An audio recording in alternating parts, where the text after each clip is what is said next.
We've all heard it, right? The Earth is 4.5 billion years old. That's the standard model, what most of us learned in school.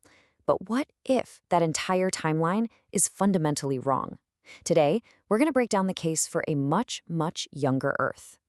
So let's just put the big question right on the table. What if the standard model of billions of years is just incorrect? And what if the Earth is actually thousands of years old, not billions? I mean, we're not talking about a small correction here. This is a complete rethinking of our cosmic history. For this explainer, we're drawing our information directly from two key thinkers in this field. On the science side of things, we'll be looking at the work of astrophysicist Dr. Jason Lisle. And for the scriptural analysis, we're turning to Hebrew scholar Dr. Bill Barrick. Our goal is simple, to lay out their arguments as clearly as possible. Now, just so we can all grasp the scale of what we're talking about, take a look at these two timelines. On one side, you have the conventional view, billions of years. On the other, the view we're exploring, roughly 6,000 years.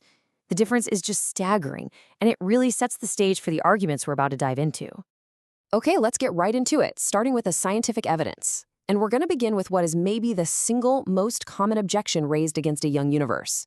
First, a super quick refresher so we're all on the same page. A light year. It sounds like a measure of time, but it's not. It's a measure of distance. It's the absolutely mind-boggling distance that light travels in one single year. And that leads us straight to the famous starlight problem. I mean, think about it. If a galaxy is, say, 10 million light years away, shouldn't its light take 10 million years to get to us? So how on Earth could we see it in a universe that's only 6,000 years old? This seems like a massive, unjumpable hurdle. So how is this problem addressed? Well, Dr. Lisle points us to a pretty surprising source, Albert Einstein. Einstein's theory of relativity showed that time isn't absolute. It can flow differently for different observers. And here's the key. We have only ever measured the round-trip speed of light, never its one-way speed. According to physics, the one-way speed is something we just have to assume. It's a convention. Dr. Lisle proposes a convention where light traveling from distant stars toward Earth arrives instantaneously. It's a wild idea, I know, but it is perfectly consistent with the laws of physics. And if it's correct, it would completely solve the starlight problem. But it's not just about starlight. Dr. Lisle also points to other clocks in the universe that seem to be ticking way too fast. For instance, we find carbon-14, which decays relatively quickly, inside diamonds that are supposed to be billions of years old. It just shouldn't be there. Then there's the Earth's magnetic field. It's decaying so quickly that it couldn't have been around for billions of years. You've also got planets like Jupiter, which are still radiating way more heat than they receive from the sun. They should have cooled off by now. And finally, those beautiful spiral galaxies should have wound themselves up into a blur if they were truly ancient. The argument is that each of these points to a much younger cosmos. Okay, let's shift gears now from the cosmos to the text. For many who hold this view, the science we just talked about is really just confirming what they believe is the clear message of the Bible itself. And this verse, right here, is absolutely central to the whole scriptural argument. According to Dr. Barrick, this isn't just a random verse, it's part of the Ten Commandments. He sees it as God's own commentary on the Genesis creation account. It directly ties the 6 days of creation to the human week. The logic goes, if the creation days were actually long ages, then the command to rest on the 7th day wouldn't make much sense. At the heart of this entire debate over the text is one single Hebrew word, yom. It's the word translated as day. But the million-dollar question is, what kind of day is it talking about? Dr. Barrick argues that the context makes it crystal clear. First, each of the 6 days is defined by the phrase, and there was evening and there was morning. That sounds an awful lot like a normal 24-hour cycle. He also points out that the Hebrew says one day, not the first day, as if it's setting the definition right from the start. And on top of that, you have Jesus himself, who talks about Abel's death happening from the foundation of the world, which seems to place humanity right at the beginning, not billions of years down the road. Now, one of the famous attempts to harmonize the Bible with an old Earth timeline is known as the gap theory. This is the idea that there's a huge, undefined period of time, maybe millions of years, that exists right between the first and second verses of Genesis. The whole theory really hangs on how you interpret verse 2.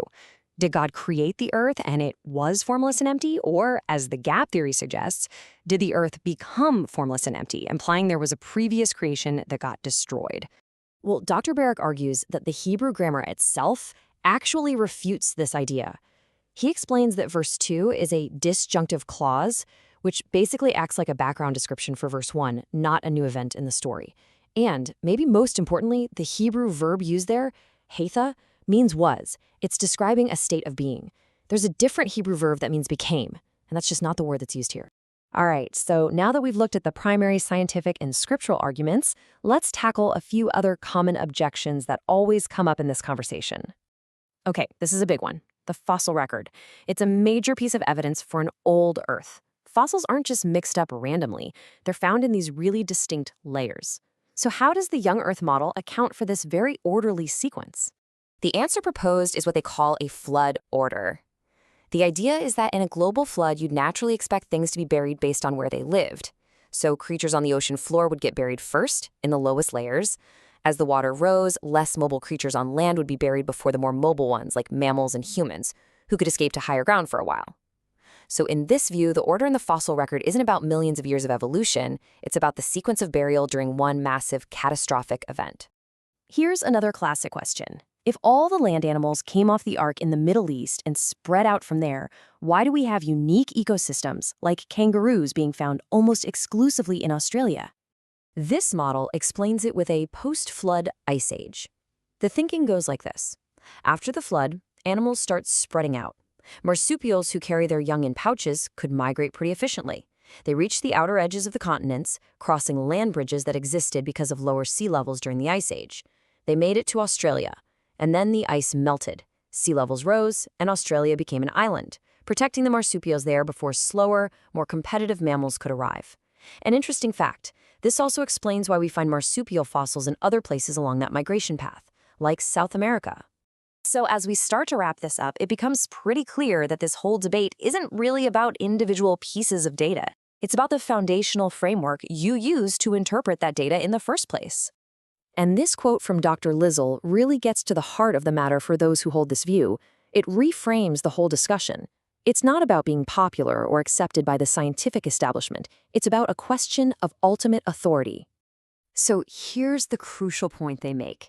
Everybody, and I mean everybody, approaches the evidence with a set of starting assumptions, a worldview. And the debate, from their perspective, boils down to which authority you start with. Do you use the presuppositions of modern science to interpret the Bible, or do you use the Bible as your foundation to interpret the scientific evidence? And that really leaves us with a final question, a question for you to think about. What are your own foundational assumptions? How does the framework you start with, whatever it might be, shape your conclusions about our world, its history, and what you believe is truly possible?